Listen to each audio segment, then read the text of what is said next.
বিহারের ভোট ময়দানে প্রতারক, হ্যাঁ ঠিকই শুনছেন। কেন এ কথা বলছি তার কারণ অবসরপ্রাপ্ত বিচারপতিকে প্রতারণায় বিহার যোগের খবর পাওয়া যাচ্ছে।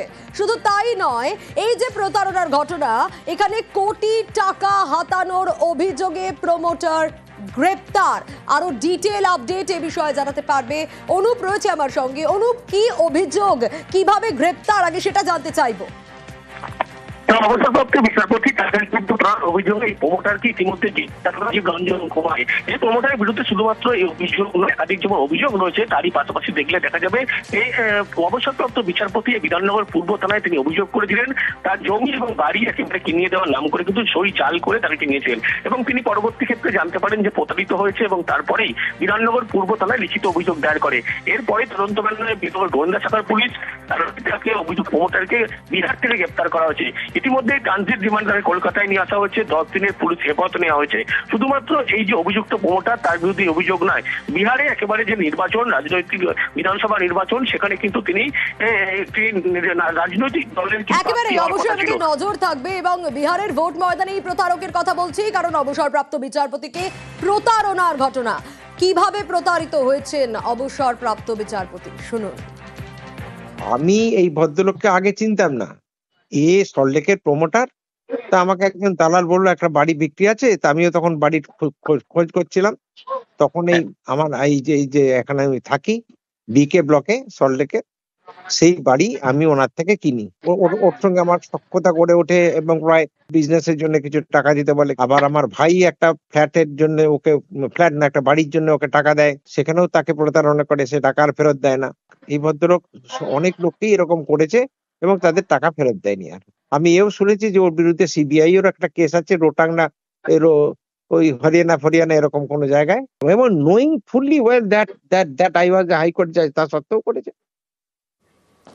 শোনালাম অবসরপ্রাপ্ত বিচারপতির যে বক্তব্য, কিভাবে প্রতারণার শিকার তিনি। কিন্তু বিহারের ভোট ময়দানে এই প্রতারকই কেন, সে আপডেট তো দেব। তবে তার আগে আরো একবার জানাই, টাকার অঙ্কটাও নেহাত কম নয়। কোটি টাকা হাতানোর অভিযোগ, আর তাতেই জালে এই প্রমোটার। বিধাননগর গোয়েন্দা শাখার হাতেই পাকড়া হয়েছেন রাজীব রঞ্জন কুমার, আর তার 10 দিনের পুলিশ হেফাজত হয়েছে। যে আপডেট এখনো পর্যন্ত আমরা পাচ্ছি, অবসরপ্রাপ্ত বিচারপতিকে প্রতারণায় বিহার যোগ, সেদিকে আসবো। কিন্তু কোটি টাকা হাতানোর অভিযোগে ধৃত প্রমোটার কোথা থেকে, কিভাবে গ্রেপ্তার, আরো একবার ডিটেল আপডেট নিই অনুপের কাছ থেকে। অনুপ, ইতিমধ্যে বিহার থেকে তাকে গ্রেপ্তার করা হয়েছে এবং গ্রেপ্তারের পরবর্তী ক্ষেত্রে ট্রানজিট রিমান্ডে কলকাতায় এনে জিজ্ঞাসাবাদ করা হচ্ছে। অবসরপ্রাপ্ত যিনি বিচারপতি, তাকে যে প্রতারণার ঘটনায় তাকে প্রথমে কিন্তু যে বাড়িতে বর্তমানে তিনি থাকেন সেই বাড়ি তিনি কিন্তু একেবারে কিনিয়েছিলেন এবং সেক্ষেত্রে তাকে বিশ্বাস অর্জন করা। পরবর্তী ক্ষেত্রে তার থেকে আরো যখন তিনি দুটো বাড়ি কিনতে যান, সেক্ষেত্রে এপি ব্লক এবং সিএ ব্লক, এই দুটি বাড়ির ক্ষেত্রে কিন্তু একেবারে টাকা হাতিয়ে নেওয়ার অভিযোগ ছিল এবং সই জাল করে কিন্তু একেবারে সেই বাড়ি তার বিচারপতিকে কেনানোর অভিযোগ উঠে এসেছিল। এবং তারপরেই যখন এই অবসরপ্রাপ্ত বিচারপতি তিনি একেবারে অভিযোগ দায়ের করেন, তারপরেই বিধাননগর গোয়েন্দা শাখার পুলিশ তারা তদন্তে নামে।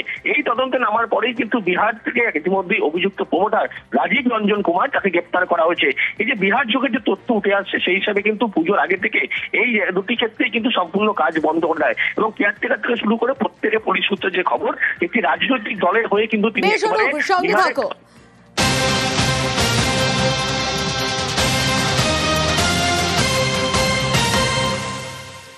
আর কি কারণে বলছিলাম যে এই বিহারের ভোট ময়দানে এই প্রতারকের কথা, তার কারণ প্রতারণায় গ্রেপ্তার তো, কিন্তু রাজনীতিতে একেবারে সক্রিয় এই গ্রেপ্তার হওয়া রাজীব রঞ্জন কুমার। কি তার পলিটিক্যাল ব্যাকগ্রাউন্ড, আরো ডিটেল আপডেট জানাতে পারবে মুকেশ, রয়েছে আমার সঙ্গে। মুকেশ, পলিটিক্যাল बैकग्राउंड क्या है ये राजीव रंजन कुमार की? जी, राजीव रंजन की पॉलिटिकल बैकग्राउंड की बात करें तो 2020 में इन्होंने निर्दलीय प्रत्याशी के रूप में चुनाव लड़ी थी और उसके बाद से लगातार अपने राजनीतिक और सामाजिक जीवन में यहाँ सक्रिय थे। मूल रूप से ये प्रॉपर्टी और बिल्डर का काम करते हैं और इनका व्यवसाय पश्चिम बंगाल, बिहार और दिल्ली में है। और ये पहले भारतीय जनता पार्टी के सदस्य हुआ करते थे, लेकिन पार्टी में बगावत करने के बाद इन्हें पार्टी से 6 साल के लिए निष्कासित कर दिया गया था, जिसके बाद से किसी पार्टी के संपर्क में नहीं आया। इनके द्वारा एक राजनीतिक पार्टी खुद बनाई गई थी, जो वो चला नहीं पाए, वो भी बंद हो गया। उसके बाद से ये चुनाव लड़ने के जुगाड़ में थे और इस बार इनकी पूरी तैयारी थी। विभूतिपुर विधानसभा क्षेत्र से चुनाव लड़ते और जो हमारे पॉलिटिकल सूत्र है वो बता रहे थे कि इनकी नजदीकी लोजपा रामविलास से थी और वहीं से ये टिकट लेने का जुगाड़ हुए थे और अगर टिकट उन्हें नहीं मिलती तो ये निर्दलीय चुनाव मैदान में आते। इनकी पूरी तैयारी थी। यहाँ पर कई तरह के सवाली स्तर पर इनके द्वारा आचार संहिता लगने से पहले काम भी किया गया था, लेकिन जिस तरह से ये घटनाक्रम हुई वो कई तरह के सवाल खड़ा किए हैं और इनके जो पॉलिटिकल यहाँ पे पहचान थी उस पर भी प्रश्न खड़ा किए हैं और क्षेत्र में काफी चर्चाएं हो रही है।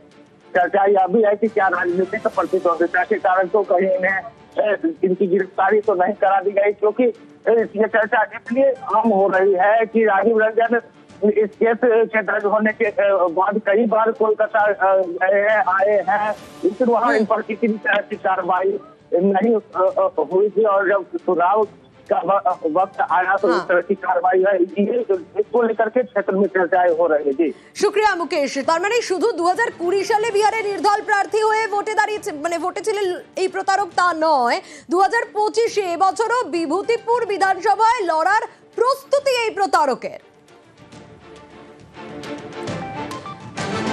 বিহারের ভোট ময়দানে প্রতারক, শুধু তাই নয় 2020-তে তো লড়েই ছিলেন আর 2025 সালেও তিনি লড়ার প্রস্তুতি নিচ্ছিলেন বিভূতিপুর বিধানসভায়, তাও আবার এনডিএর ক্যান্ডিডেট হয়ে।